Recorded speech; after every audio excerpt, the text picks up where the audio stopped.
Boa tarde, gente. Hoje a gente vai falar um pouco sobre a Brostrigia tenella, uma alga vermelha componente aqui da flora brasileira, marinha, né?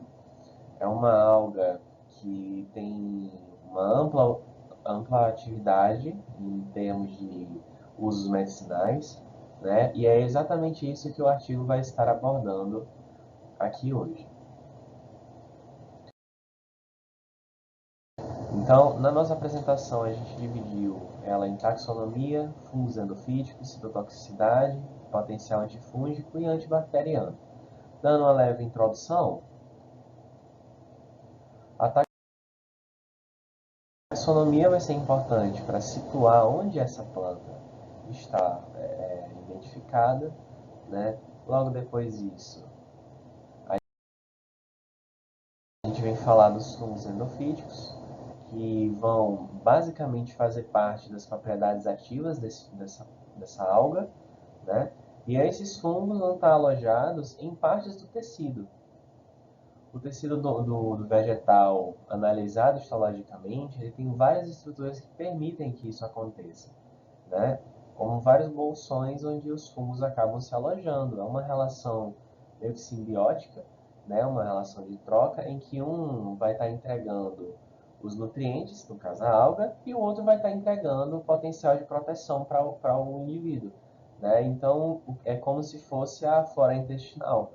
A gente tem um organismo ali meio que invasor, né, mas que vai estar agregando um alto valor para a planta, porque vai estar protegendo ela de vários outros tipos de perigos, né, no caso, bactérias que vão estar na água, ou peixes, vários tipos de parasitas que podem ocorrer, e tudo isso pode chegar na alga. Como ela tenta se proteger, ela vai usar seus mecanismos de defesa, né? E muitos deles, pelo menos nessa alga em específico, esses mecanismos de defesa estão associados a fungos endofíticos, que são fungos que vão se alojar dentro dos tecidos da alga, né? Outra coisa importante é que esses fungos vão estar entregando, em especial, três atividades: uma citotóxica, outra antifúngica e outra antibacteriana, né? No caso, a citotóxica e a antibacteriana vão estar relacionadas, e também com o estudo de um novo composto que depois vai ser abordado pelo Vinícius, né? E isso vai trazer um grande valor agregado a essa alga, porque ela vai ter a capacidade de trazer grandes benefícios e avanços na medicina moderna para tratamento de câncer e outras doenças similares que muitas vezes não conseguem ser controladas por meios comuns. Como estratégia de estudo, a fim de avaliar metabólitos novos e biologicamente ativos perante fungos endofíticos, em especial dos endófitos da alga vermelha brasileira, da marinha brasileira Brostrigia tenella, foram isolados detalhadamente, cultivados em condições de laboratório, de modo que seus extratos brutos fossem extraídos e posteriormente avaliados em ensaios citotóxicos, antifúngicos e antibacterianos. A partir da coleta de algas e esterilização superficial da espécime de B. tenella, as quais foram coletadas em costrões rochosos localizados na Praia Dura, em Ubatuba, São Paulo. O material algal foi limpo em água do mar, armazenados em frascos com água do mar esterilizada e suplementada com clorofenicol, que é um fármaco de ação antibiótica, e mantidos a baixas temperaturas. De forma séptica, o material de estudo foi fragmentado com bisturi e separado em 3 partes, cada qual submetida a diferentes métodos de esterilização superficial. Por conseguinte, a cada método de esterilização superficial, fragmentos de talo foram enxaguados em 3 recipientes sequenciais de água do mar, esterilizados e inoculados em placas de Petri, contendo meio semissólido batata dextrose agar, BDA, ou algas dextrose agar, ADA, suplementado com clorofenicol. A placa de crescimento e controle foram então incubadas a 30 graus Celsius e periodicamente observadas. de anticolônias de micro-organismos que estavam crescendo em torno dos talos esterilizados. Para isolamento de cepas, discos de micélios foram retirados da placa de crescimento e inoculados em BDA. Sendo isoladas, a preservação das cepas foi realizada usando tubos de penicilina estéreis contendo meio BDA e óleo mineral. Enfim, diante um número total de cepas endofíticas purificadas, 45, apenas 10 delas foram nomeadas de BT01 a BT10. Estas foram selecionadas para crescer em meio sólido de arroz. Como critério de seleção, baseou-se em diferenças visuais e morfológicas, a fim de escolher cepas distintas umas das outras, levando em consideração a coloração e a morfoanatomia macroscópica estrutural. Em relação à taxonomia, a Botrytis tenella é dividida em reino, filo, classe, família, gênero e espécie. Somente o filo Rhodophyta compõe mais de 7.000 espécies. Dentre elas, a maioria habitam, no caso, águas salgadas e o restante habitam águas doces.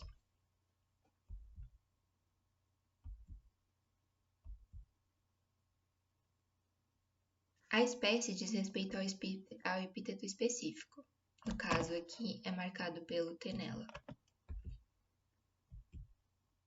A primeira definição para fungos endofíticos foi dada em 1866, que dizia que eles eram fungos, micro-organismos que viviam dentro de plantas e algas.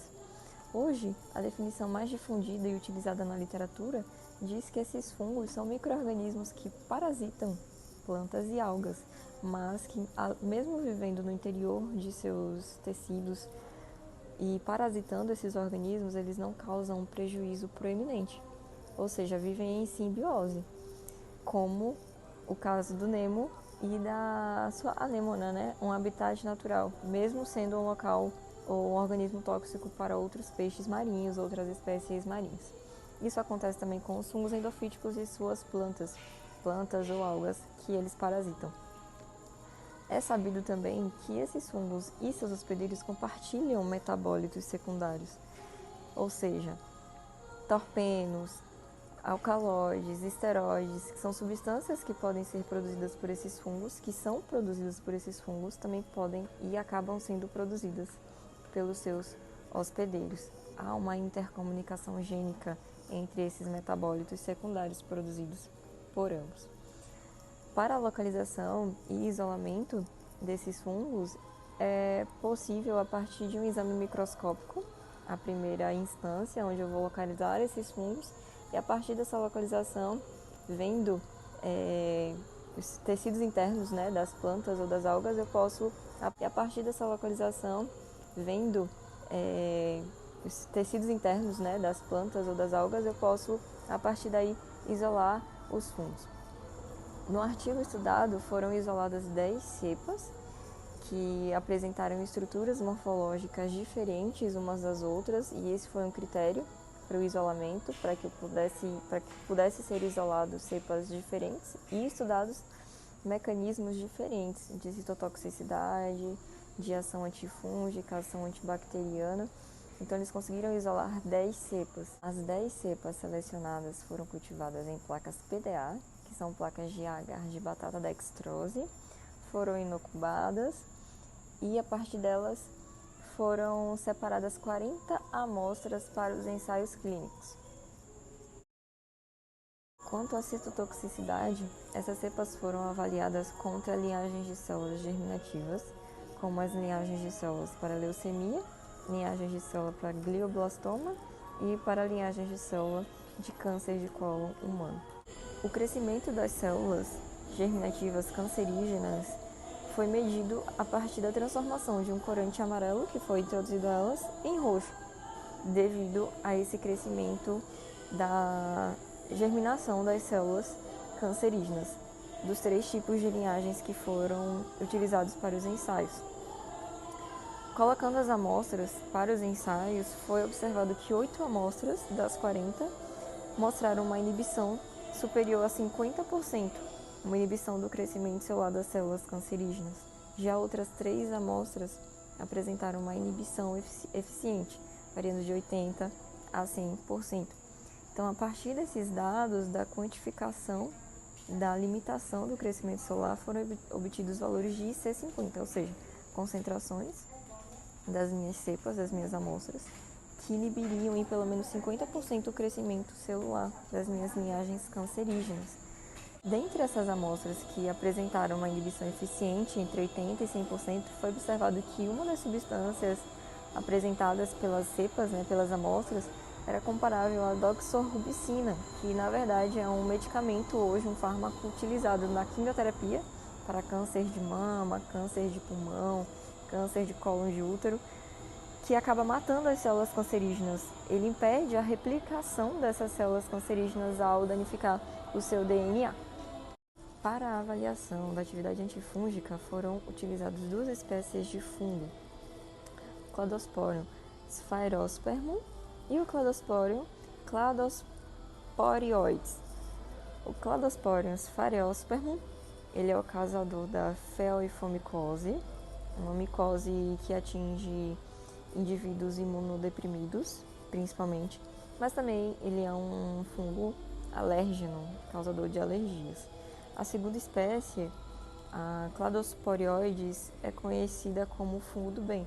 Então, seus esporos, eles são os principais responsáveis pelas doenças alérgicas sazonais. Então, as minhas placas com as amostras retiradas das 10 cepas, essas placas elas foram pulverizadas com soluções de glicose e sal, que continham esporos de ambas as espécies de fungos, ditos aqui, e foram inocubadas por 72 horas, em um local escuro e úmido. Após esse período, foi avaliado em cada uma dessas placas que apareceram zonas claras de inibição, em contraste com o fundo escuro, mostrando uma atividade favorável quanto à atividade antifúngica dessas amostras.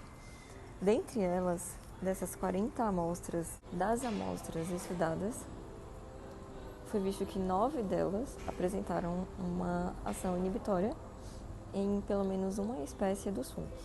Dessas 9, 3 amostras apresentaram uma inibição eficiente em ambos os fungos, em ambas as espécies. Em uma escala de 0 a 3, foi colocado como uma pontuação 3 para essas 3 amostras no quesito de inibição antifúngica. Dentre as 9 amostras, outras 3 apresentaram inibição em apenas uma espécie fúngica, trazendo a ideia, a hipótese de haver metabólitos secundários atuando seletivamente nos fungos.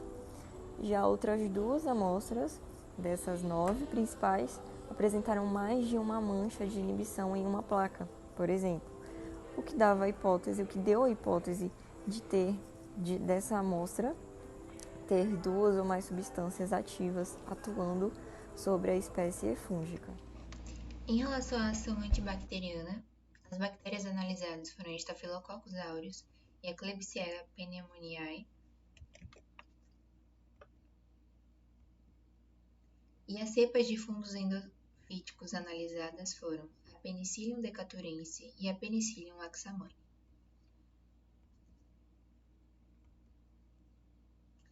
Os valores da concentração inibitória mínima foram determinados pelo método do caldo de microdiluição. A concentração inibitória mínima diz respeito à mais baixa concentração de um produto químico responsável por limitar o crescimento visível de uma bactéria. Os valores dependem do micro-organismo, do alvo da infecção e do antibiótico em uso. 5 amostras foram ativas contra Staphylococcus aureus, destacando-se uma amostra específica por mostrar notável MIC contra Staphylococcus aureus e por ser ativo contra a Klebsiella pneumoniae simultaneamente. E aí que entra uma grande questão. Geralmente, por serem bactérias com paredes bacterianas diferentes, elas apresentam mecanismos de ação antibiótica diferentes. Portanto, a amostra deveria ser supostamente composta por metabólitos com diferentes ações antibióticas ou mesmo por um agente inespecífico bactericida. Outro sim, diante de uma ampla prevalência em habitats terrestres e marinhos, este trabalho descreveu a primeira ocorrência da citocalosina D como um metabólito proveniente de um fungo endofítico de algas marinhas, a qual confirmou um potencial bioquímico. A citocalosina D, primeiramente, é uma toxina amplamente utilizada em pesquisas biológicas como ferramenta para estudar, por exemplo, a função da actina e seus efeitos nas células. Contudo, investigou-se ela como um possível agente antitumoral e antibiótico. Ela foi isolada a partir de um fungo ascomiceto, Schilharia sp, evidenciando tal potencial farmacêutico em fungos endofíticos de algas marinhas. O seu isolamento e caracterização neste artigo teve como finalidade ilustrar como quimicamente prospectivos fungos endofíticos de algas marinhas podem ser. E crê-se que no futuro haverão mais relatórios sobre o potencial químico de endófitos relativos à química de metabólitos secundários de fungos marinhos, uma vez que a citocalosina D ainda não possui muitos dados comprovativos in vivo, bem como in vitro.